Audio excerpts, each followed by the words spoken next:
kedua penting, dan ketiga ketergantungan. Setiap hal yang diperlukan orang lain dalam sebuah kegiatan tertentu. Kebutuhan manusia merupakan hal-hal yang diperlukan oleh manusia untuk bisa bertahan hidup, juga hal yang diinginkan manusia untuk kepuasan jasmani dan rohaninya.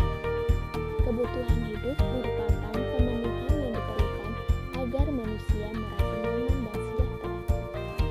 Mengapa memenuhi kebutuhan manusia harus berinteraksi sosial? Karena interaksi sosial adalah hubungan sosial yang menyangkut hubungan antar individu dengan kelompok dan kelompok dengan kelompok.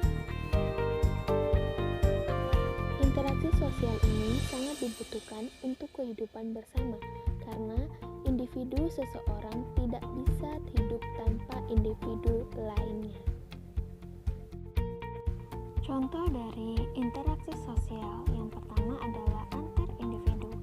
Yang pertama, bermain dengan adik dan kakak, menyapa ibu guru saat berpapasan di jalan, bercerita dengan teman, dan lain-lain.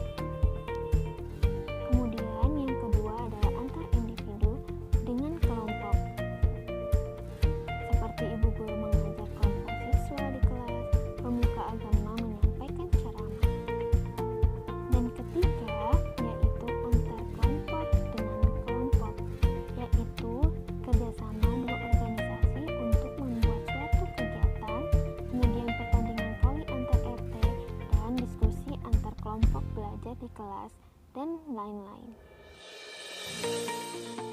Manusia dengan lingkungan yang terbentuk secara alami seperti gunung, sungai, rawa, dan berbagai aspek lingkungan hidup lainnya.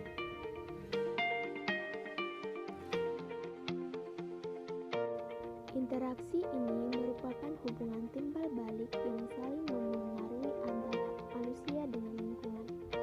Berarti manusia membutuhkan lingkungan untuk memenuhi kebutuhan hidupnya. Berawal terjadinya wabah penyakit yang telah memasuki Indonesia yaitu COVID-19, faktanya aktivitas mulai diberhentikan pada awal bulan Maret. Untuk itu, pemerintah melakukan lockdown di Indonesia. Peningkatan daya saing salah satunya saat situasi pandemi ini. Dilihat faktanya, semua sektor merasakan dampak corona, pada sektor perekonomian salah satunya. Nah, dari itu kita perlu tahu persaingan itu apa sih? Dan persaingan dalam perekonomian seperti apa ya? Persaingan adalah proses yang melibatkan suatu individu atau kelompok yang saling berbuat sesuatu untuk mencapai keuntungan. Dan persaingan dalam perekonomian ialah bersaingnya para penjual yang sama-sama berusaha mendapat keuntungan dan jumlah penjualan. Para penjual biasanya berusaha mengungguli persaingan dengan membedakan harga, produk, distribusi, dan promosi. Dampak pandemi dalam perekonomian yaitu: pertama, kebutuhan pokok semakin dibutuhkan. Kedua, banyaknya karyawan di PHK. Dan ketiga, toko-toko kecil yang kurang permintaan. Etika dalam berinteraksi untuk memenuhi kebutuhan. Pertama, saling tolong-menolong saat tetangga mengalami kesulitan, seperti tetangga yang telah terisolasi di rumah karena wabah virus ini. Oleh karena itu, kita memberikan bantuan seperti makanan, minuman, dan lain-lain. Yang kedua, menjaga kebersamaan dengan saling menghormati satu sama lain.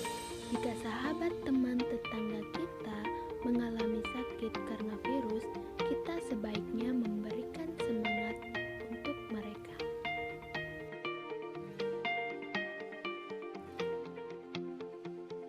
Tiga, melamar pekerjaan dengan sopan.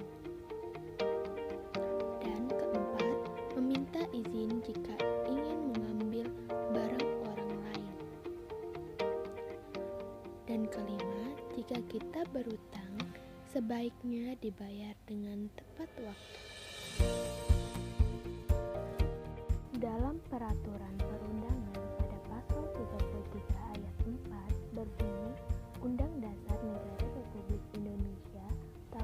1945 mengamanatkan bahwa perekonomian nasional diselenggarakan berdasar asas demokrasi ekonomi dengan prinsip kebersamaan, efisiensi, berkeadilan, berwawasan lingkungan, kemandirian, serta dengan menjaga keseimbangan kemajuan dan kesatuan ekonomi nasional. Aturan Islam dalam memenuhi kebutuhan bersikap fatona atau kecerdikan dan kebijaksanaan. Dalam memenuhi kebutuhan dan siap untuk bersaing dalam perekonomian harus mempunyai sifat fatona untuk melakukan tujuan karena adanya sikap jujur, benar, dan bertanggung jawab. Tujuan tersebut tidak cukup, harus tidak